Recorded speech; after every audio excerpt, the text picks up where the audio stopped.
ఈరోజు మన వీడియోలో మనం హెల్దీ అండ్ టేస్టీ రాగి లడ్డు ఎలా ప్రిపేర్ చేసేయాలో చూసేద్దాం. 1 ప్యాన్ తీసుకొని అందులో 1 table spoon of ghee add చేసేసుకొని అందులోని 1 కప్ ఆఫ్ రాగి ఫ్లోర్ యాడ్ చేసేసుకొని లో ఫ్లేమ్లో 5 to 10 minutes వరకు మంచిగా ఫ్రై చేసేసుకోవాలి.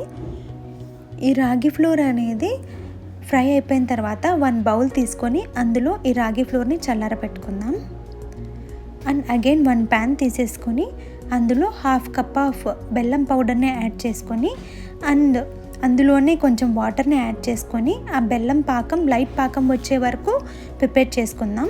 అనేది లైట్ పాకం వచ్చిన తర్వాత దాన్ని 1 కప్పులోకి తీసేసుకొని పక్కన పెట్టుకుందాం. అండ్ అగైన్ ప్యాన్లో మనం 1 table spoon of ghee add చేసుకొని ఆ టేబుల్ స్పూన్ ఆఫ్ గీలో చిన్నగా కట్ చేసి పెట్టుకున్న డ్రై ఫ్రూట్స్ని యాడ్ చేసుకుందాం. దాన్ని మంచిగా మిక్స్ చేసుకుందాం. మిక్స్ అయిపోయిన తర్వాత మనం ముందుగా ప్రిపేర్ చేసి పెట్టుకున్న రాగి ఫ్లోర్ని ఇందులో మిక్స్ చేసేసి రెండింటిని బాగా కలిపేసుకుందాం.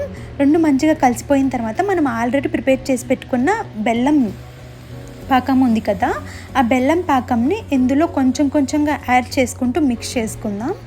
కొంచెంగా యాడ్ చేసుకుంటూ మిక్స్ చేసిన తర్వాత వన్స్ మనకి ఇదనేది మంచిగా మిక్స్ అయిపోయిన తర్వాత మన హ్యాండ్స్కి గీ అనేది రాసేసుకొని లడ్డూస్ ప్రిపేర్ చేస్తే లడ్డూస్ అనేవి మంచిగా వస్తాయన్నమాట. ఈరోజు మన ఛానల్లో హెల్దీ అండ్ టేస్టీ రాగి laddu ready. Thanks for watching.